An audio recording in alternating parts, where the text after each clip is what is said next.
Jessie oía el ligero e irregular batir de la puerta trasera, impulsada por el viento de octubre que envolvía la casa. La jamba se hinchaba siempre al llegar el otoño y había que dar un tirón realmente enérgico para que la puerta quedase bien cerrada. En aquella ocasión se les había olvidado. Pensó en decirle a Gerald que fuese a encajarla como era debido antes de que se metieran en harina o de que aquel repiqueteo acabase por volverles locos. Luego se le ocurrió que eso resultaría de lo más ridículo dadas las circunstancias. Destrozaría todo el encanto. ¿Qué encanto? Esa era una buena pregunta. Y cuando Gerald introdujo la tija del llavín en la segunda cerradura, cuando oyó el leve chasquido metálico por encima de su oreja izquierda, Jessie comprendió que, al menos para ella, el encanto era algo que ya no merecía la pena preservar. Precisamente por eso, se había dado cuenta, para empezar, de que la puerta no estaba bien cerrada. El hechizo, la excitación sexual de aquellos juegos de amo y esclava, no duró mucho para Jessie. Sin embargo, no podía decirse lo mismo respecto a Gerald. En aquel momento solo llevaba encima unos pantalones cortos jockey y Jessie no tuvo más que alzar la vista hacia su rostro para percatarse de que el interés de Gerald se mantenía firme. Esto es una estupidez, pensó Jessie, pero todo aquel asunto no solo era estúpido, también resultaba un poco pavoroso. No le gustaba reconocerlo, pero era así. Gerald, ¿por qué no nos olvidamos de esto? Tal vez debieran olvidarse de esto, pero si se olvidaran de ello, no tendríamos El juego de Gerald, novela de Stephen King, el maestro del terror, el mago del terror le llaman en esta portada, el tío Esteban le llamamos los fans cariñosamente, ese autor, Pablo Vilaboy, al que llevamos leyendo años y años, al que seguimos leyendo y seguimos venerando por relatos tan claustrofóbicos y agónicos como El juego de Gerald. Además, un autor súper prolífico. De hecho, yo recuerdo que Carlos Pumares lo llamaba el churrero de lo fantástico.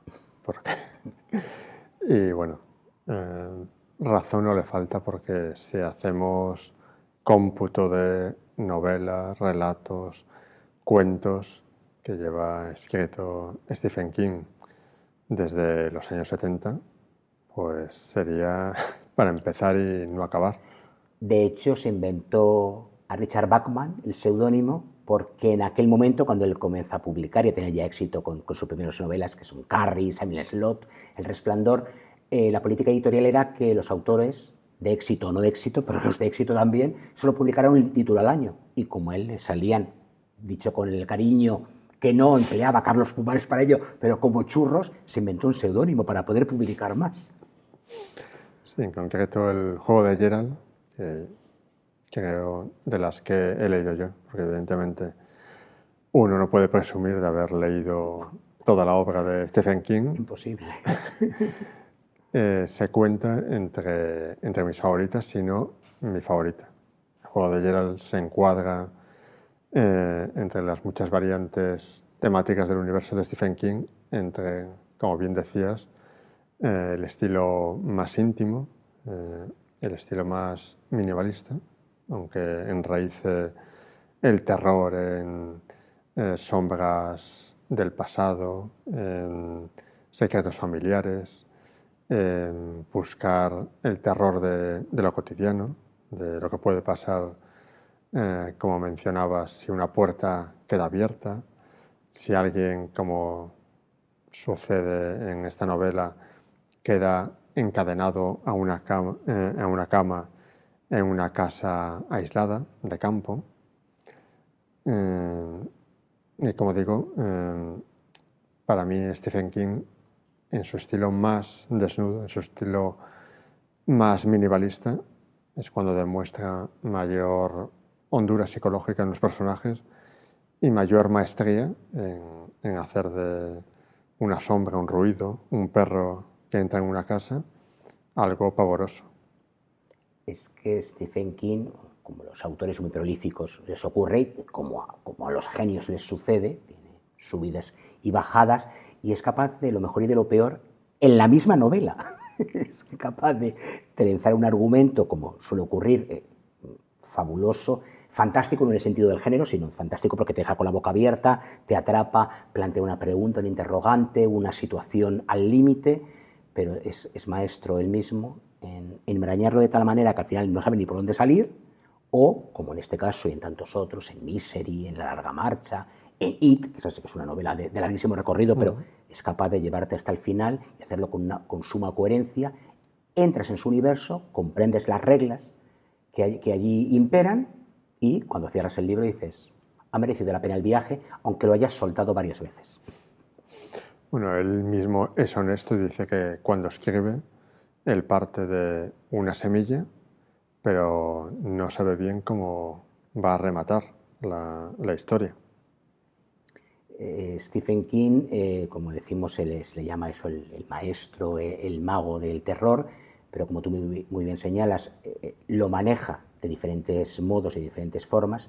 A mí también me gusta más el terror psicológico, el que con muy poco va creando una atmósfera muy ominosa y va profundizando en los personajes, pero además una característica de Stephen King, y ahora vamos con lo último que ha publicado, que abunda en ello, es que la mayoría de sus personajes tienen algo que los caracteriza.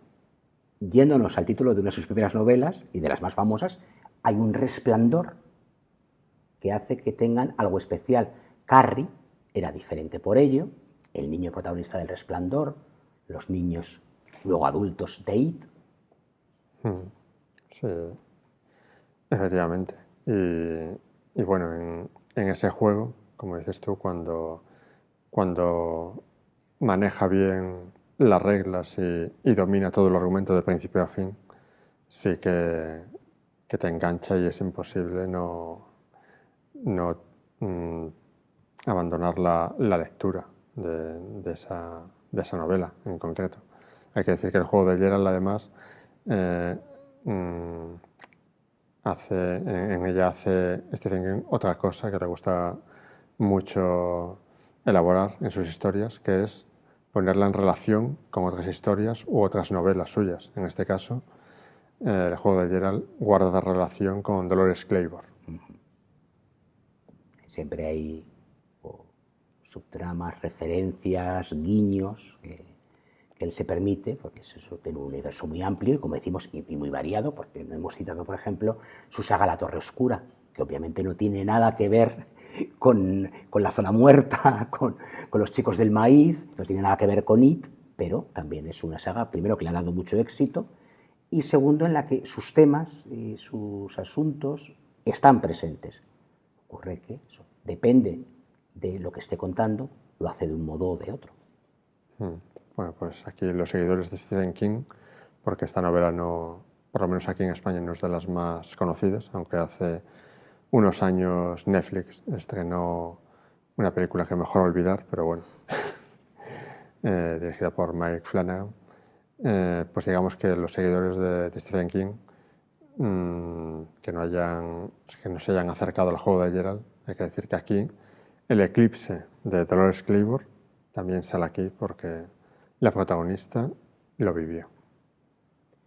Ese eclipse total, que es como conocimos la película que se hizo sobre Dolores Claiborne.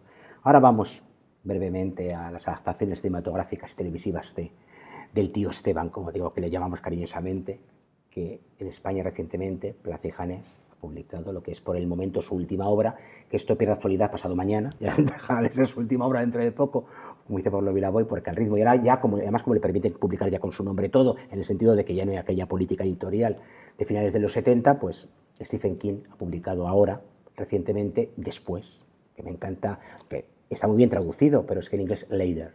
Me gusta porque en el fondo es literalmente más tarde. Y es que desde el principio todo lo que más tarde va a suceder y el narrador va anticipando, repitiendo esa palabra, después, y el lector va un poco reconociendo, porque aquí están los temas fundamentales y principales, es Stephen King, como suele decirse, en estado puro.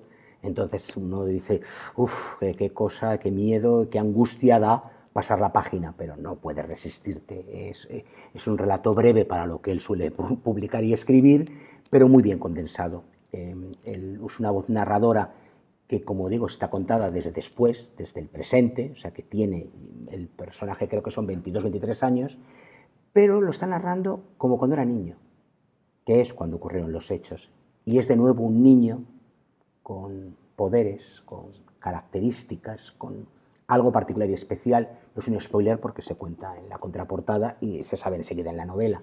Es un niño que él mismo lo dice haciendo referencia a la famosa película de Shyamalan, El sexto sentido, en ocasiones ve muertos y habla con ellos.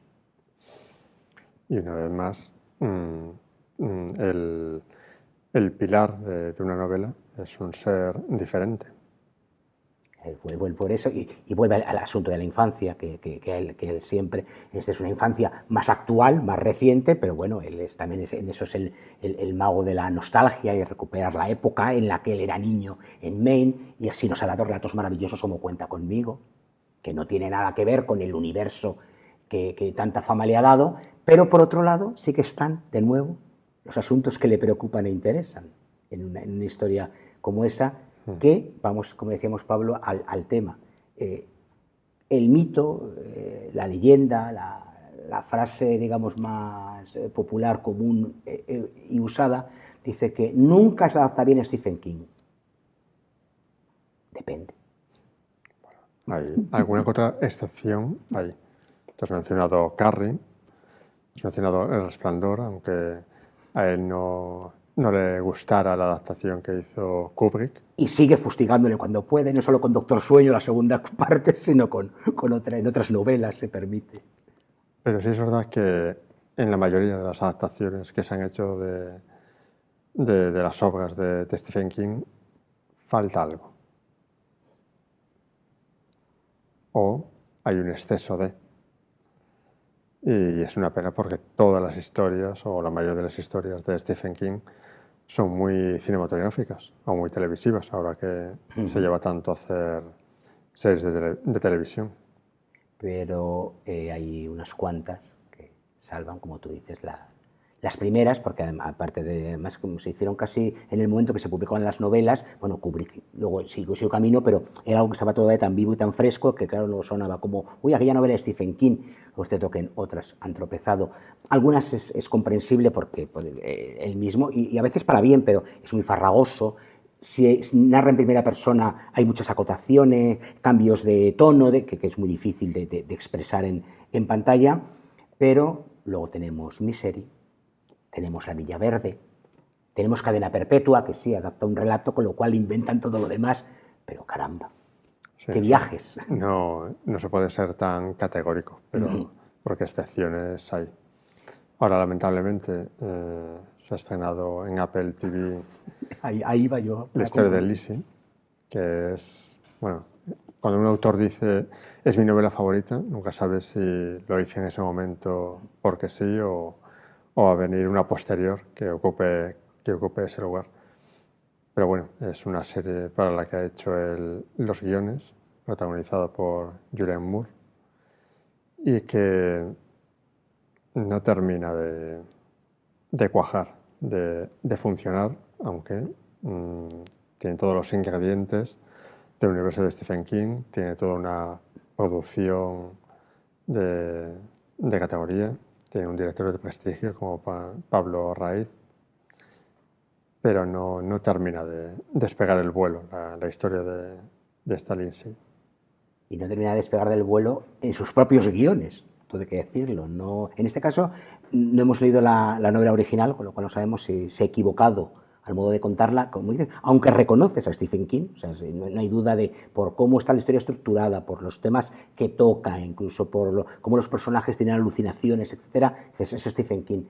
Pero o él no ha acertado al plasmarlo en guiones y desde luego Pablo Larraín, al menos para mí, se ha equivocado completamente en la parafernalia visual de la que ha recubierto la historia.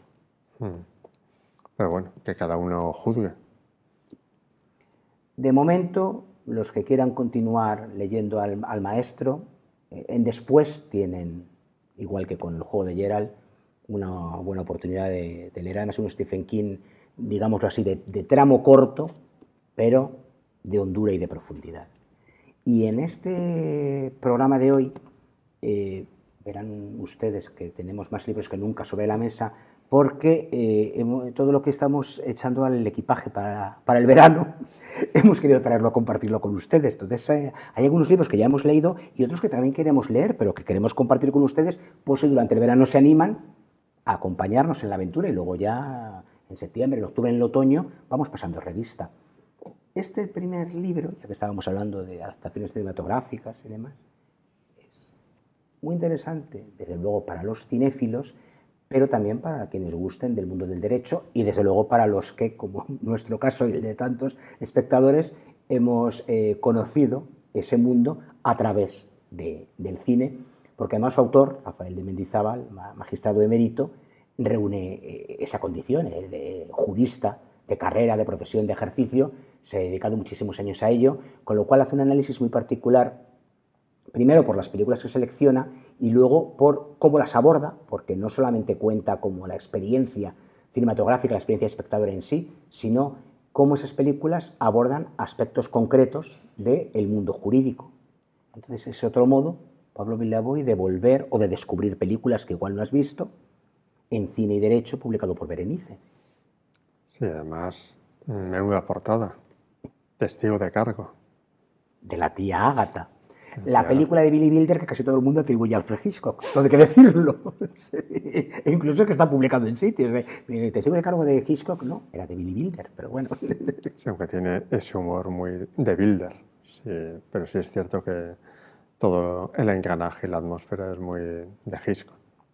Es una película, un libro en el que aparecen películas capitales y básicas que voy a mirar porque no crean ustedes que citando de memoria siempre la cosa falla. Entonces hay películas tan, digamos, elementales y que uno incluiría siempre en ese tipo de temas como puede ser Pena de muerte, Anatomía de un asesinato, 12 hombres sin piedad, pero ven que si las recuerdan, todas hablan de aspectos distintos del derecho, matar a un ruiseñor, pero luego aparecen caprichos como El vampiro de Düsseldorf, donde es muy importante lo que ocurre en el juicio, o La costilla de Adán, que uno tal vez nunca incluiría a priori en un libro que aborde los asuntos jurídicos, pero es que los aborda, muy bien abordados. Más dentro de un matrimonio de juristas. Nada menos. Pues este puede ser una opción para que lean en verano. Luego tenemos aquí publicado por Impedimenta, que es la editorial que además le ha dado a conocer en España, a el autor escocés Graham McRae Barnett, que desde hace unos años es la auténtica revolución en la novela negra, policíaca, thriller, ya saben ustedes que siempre lo de las etiquetas y demás.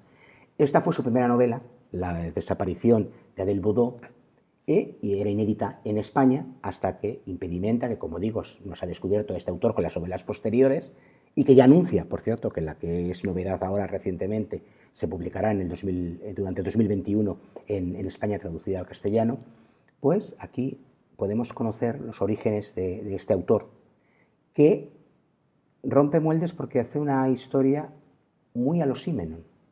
Primero porque la sitúa en Francia, eso que ya te lleva un poco. Y luego porque lo importante, como ocurre con el maestro, son los cafés, los lugares por donde pasan, a qué huele, qué se come, lo cotidiano. O sea, hay un misterio en la desaparición, hay una intriga, pero contada de otro modo y a otro ritmo. Pues que, como decíamos antes de Stephen King, en lo cotidiano también puede haber mucho misterio y muchas oscuridades. Y aquí, desde luego, las hay. Una novela fundamentalmente de atmósfera, una novela para sentir. Una novela que también tiene ecos de Patricia Highsmith, porque conocemos en paralelo la historia del investigador, que nos lleva a pensar en el comisario Maigret, pero conocemos la historia del principal sospechoso. Y sabemos más que el investigador y más que el resto de personajes de lo que ha pasado. O sea, que la intriga es realmente cómo todo eso va a ir encajando. Es una novela fantástica y espléndida. Y otra muestra de que el género del thriller, eso digámoslo así como etiqueta general, está en boga y tiene muchas vertientes y muchas caras, es este libro publicado por Alfar, Soleá, Dame la mano, de Alberto Álvarez Campos, una novela que se ha publicado en marzo de 2021, antes, por eso hago hincapié, de cuándo transcurre. Porque transcurre en la madrugada de jueves a Viernes Santo en Sevilla de 2021, que aún no había sido. Y ya, entonces ya él imaginaba cómo podría ser. Parte de unos hechos reales ocurridos en la madrugada del año 2000 y cómo trenza la historia entre pasado y presente, cómo busca explicación a lo que no la tuvo y sigue sin tenerla, que ocurrió de verdad, y cómo sobre todo nos presenta, para mí uno de los personajes más tristes y desoladores de los últimos años, es para que la tengan en cuenta. Cuesta, pero... Y la ciudad, de nuevo, el escenario, Sevilla, claro, importantísima y fundamental en por qué ocurre lo que ocurre. Y otra novela que algunos calificarían de thriller, pero yo me resisto porque es una novela poliédrica, caleidoscópica y que tiene muchos matices y muchas cosas que averiguar. El viento que sopla salvaje, la primera novela para adultos de Pilar Pascual.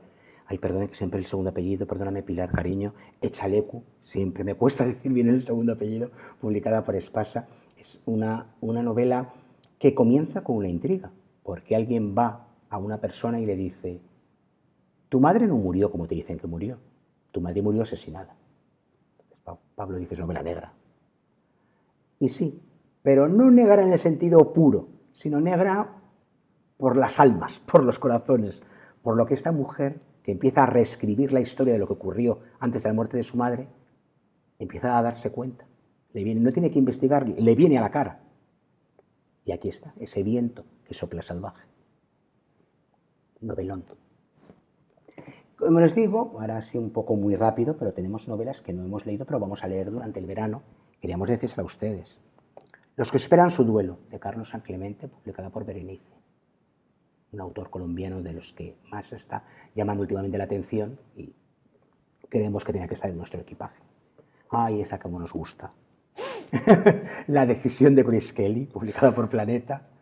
Solo el título. Claro. Fíjate lo que evoca. Claro, es que es, como dicen, una de las grandes historias de amor del siglo XX, ¿o no? Bueno, la novela ya dice que fabula y especula mucho, pero parte de hechos reales y de personajes reales y conocidos. La entonces Grace Kelly, luego Gracia Patricia de Mónaco. Aquí la tienen, pues sí. No. Cuando un señor se llama Luis Tomás Melgar, a mí ya me interesa. El hijo del gran Luis Tomás Melgar. Bueno, y de segundo apellido Valero. O sea que lleva el periodismo en las venas, aunque él se dedica a la diplomacia. Y ahora, en la esfera de los libros, se ha publicado La peregrina de Atón, la historia de la hermana desconocida de Nefertiti. ¿Nefertiti tuvo una hermana de la que nos hemos olvidado? Luis Melgar nos la recuerda. Vamos a ver qué ocurre. La puerta roja, de Claudia Catalán, de Grijalbo, también es un debut. Es una novela de la que se está hablando muy bien y que nos ha llamado la atención porque se presenta así. Lo importante era la puerta roja. Por allí era por donde entraban todas las historias interesantes. Era la puerta grande, la puerta principal. Era la que mejor recibía y también la que mejor callaba, porque fue la gran protagonista de entonces para lo bueno, pero también para lo malo. ¿Cómo resistirse? Punto de partida. Claro, cómo resistirse. Y luego, este thriller, apúntenlo, porque esta distopía, porque volveremos sobre ella con el propio autor en el estudio. El Ministerio de la Verdad, sí, suena a Orwell.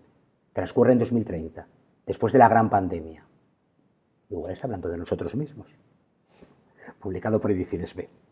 Y también, Ediciones B presenta uno de los thrillers de los que más se está hablando y escribiendo. Aún no se habla de película, pero yo creo, Pablo, que no tardará en caer. Chica 1. No la chica, como he leído por ahí. Chica 1. Sin el artículo. Pudiste escapar una vez, pero no podrás escapar siempre. Yo creo que esto en la playa cae en 3 patadas. Y como colofón a este rápido repaso, como necesitamos varias maletas para... El arpa siempre viaja, como las antiguas giras teatrales. Otro thriller, que el género nos tira que quieren que le hagamos. Temblor, de Ali Reynolds, publicado por Principal de los Libros.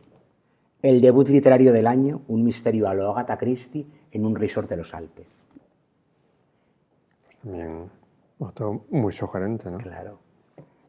Citar a la tía Ágata es muy peligroso, porque claro, luego nos revolvemos los sobrinos, pero por otro lado, cuando la citan, ahí estamos pendientes. Bueno, aquí está todo esto. Un collage de libros. Dirán ustedes que ha imperado la novela de intriga, de misterio. Es la que nos tira, que quieren que le hagamos. Pero lo bueno de un arpa es que puede sonar con la melodía que cada uno quiera y haga sonar. Entonces, cójanla ustedes, jueguen con sus cuerdas y luego pues, nos pueden contar cuáles son las lecturas con las que ustedes iluminan el ángulo oscuro del salón. Nosotros estamos con todas estas. Algunas vendrán los autores dentro de poco. De otras también les contaremos algo más cuando las leamos. Se trata de hablar de libros, se trata de vivirlos, se trata de sentirlos. Por lo tanto, Pablo Vilaboy, ahora vamos a recoger todo, lo metemos en la maleta y al verano. Sí, por si acaso nos confinan en un hotel de Mallorca, pues mira, tenemos dónde elegir. Eso. Cuando nos quejamos, si tenemos para viajar siempre los libros, y tenemos muchas cosas por aprender y por saber. Ay, madre mía, en fin. Bueno, ese es otro discurso para otros lugares. Nosotros seguimos leyendo, seguimos hablando con ustedes sobre libros y seguimos haciendo sonar el arpa. Hasta pronto.